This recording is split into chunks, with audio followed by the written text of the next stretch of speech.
I'm going to show you some things that I'm making for people for Christmas, and I thought I'd just show you guys how to make them.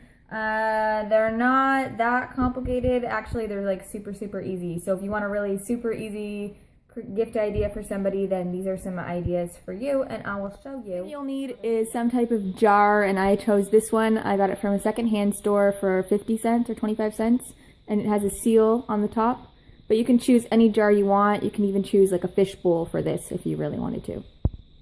Next, you'll want some type of candlestick. I chose this one. I got it from a secondhand store for 25 cents. Probably even less. I think they do it by the pound. So you want this as your base for your jar. Next, you will want some type of knob for the top of your jar. You'll see why you'll need that after, but you can choose anything. It can be a doorknob, like for a drawer or a cupboard, and you can even get little like diamonds from the dollar store as well, and I'll show you how you're going to use those. You will need some super glue. I choose E6000. It works best for me in my personal experience. This is the only glue that I will use in these types of cases because I do want it to last a long time, and I am giving it to people for gifts. So E6000 you can get in, I think, any Home Depot. I'm not sure about other places. I know it's specific. So E6000 is the best. You can probably get this online. Painter's tape, and you'll see why we'll need that. And chalkboard paint, and I've already painted the thing that I'm painting. You'll see what I've painted in a little bit, but you'll need chalkboard paint for sure. Take your jar and you want to clean it, and you want to sand down roughly, like, or gently here on the surface of the jar so that the paint can adhere. And what we're going to do now is cut out a stencil for the front of our jar, because you're going to put whatever design or shape you want your chalkboard paint to be here. You're going to be putting your stencil down here with the tape, with the painter's tape. You could just leave it blank if you wanted to, or you could just do a simple square. So your jar should look something like this. I cut out a piece of paper. I just cut out like oval type for mine. Then I taped it to death and stuck it on there. So now I'm going to take it outside and I'm going to spray paint here.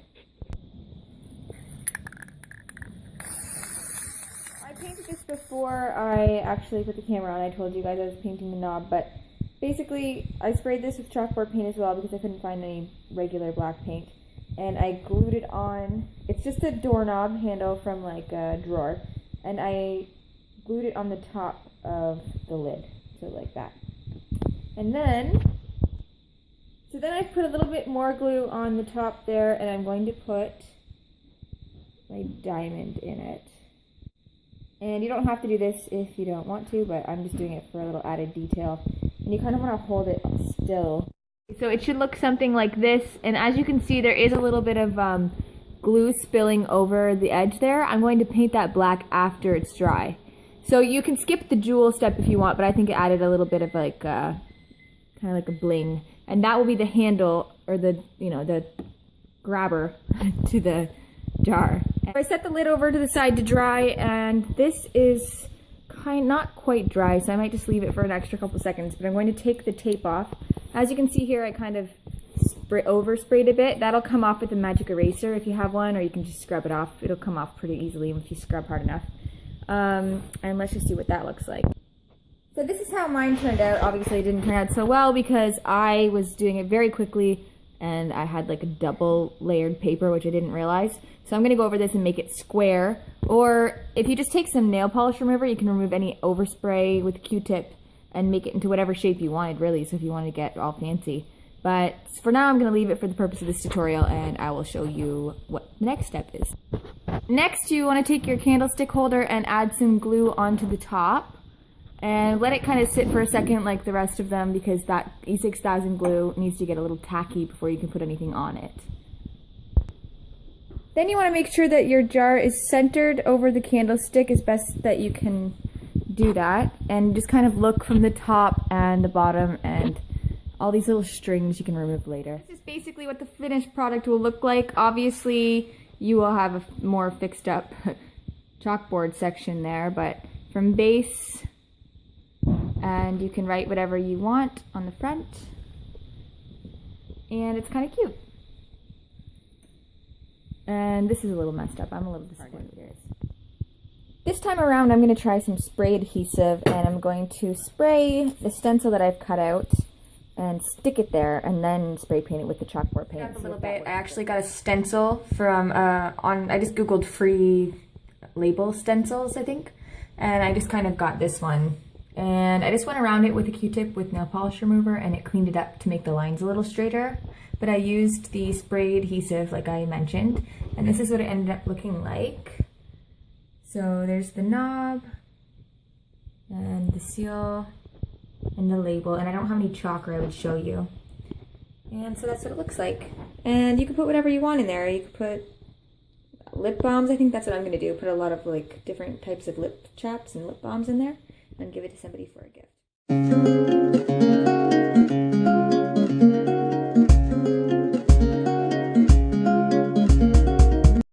So this project was already half done by the time I started filming this.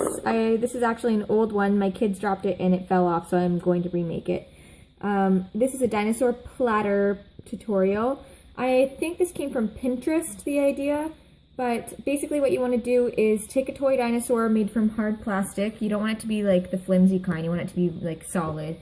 And you would want to cut off the head, and you'll see some of his neck's actually missing, because you have to play around with it kind of to fit with the plate, and I'll show you what I mean. So I picked out a plate here. I couldn't find the one that I actually wanted to use, but you know, this works. And you'll want to make sure that it's level here by the neck area on the plate so that the plate's flat, because you don't want it slanted that way or this way. So, so cut it accordingly, and then what you'll do is place the head where it fits, like that. Oh. You want to fill up his body with like rocks.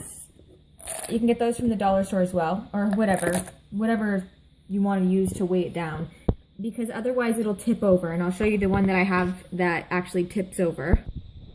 So here's one that I have pre-made, but also this has to do with the dinosaur. These types don't really work because their bodies are distributed different, like the way that they're made. But look, this. Yeah, so I don't know what you would do with that. Sand a little circle in the middle here and on the bottom at the same place, because that's where you're going to be putting the glue, and you want the dinosaur plastic to stick to the plate. You put the glue on the dinosaur head and the body around the neck area. You'll want to give it a couple minutes to get tacky so that you can put it on the plate for the E6000 glue. Also make sure that your windows are open, because this stuff is extremely strong. And then you're pretty much done. You just want to make sure that it's level. I had to get down on my hands and knees and kind of look at it, and then press down, and then you just want to let it dry. And you can paint the dinosaur whatever color you want. I picked yellow, but whichever color you want to do.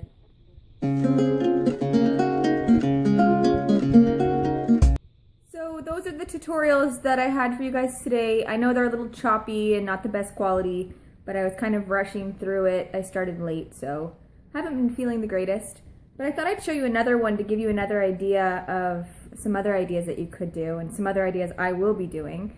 So this is one I made a while ago, and I need to glue the base back on because I didn't use E6000 for this one.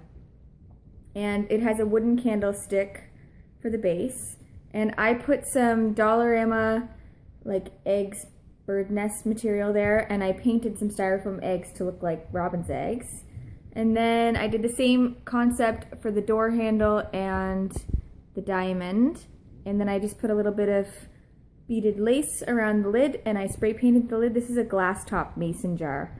So it unscrews, and you can put whatever you want in there. I had one in my bathroom, and it had Q-tips in it. So if you do these on different levels, like different sizes, you could put some Q-tips, cotton balls, face wipes.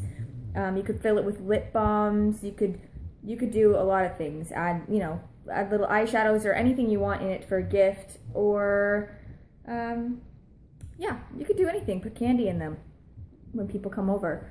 And so those are some ideas. I hope that helped you, and maybe you could DIY some of your own Christmas presents. And I will see you next time.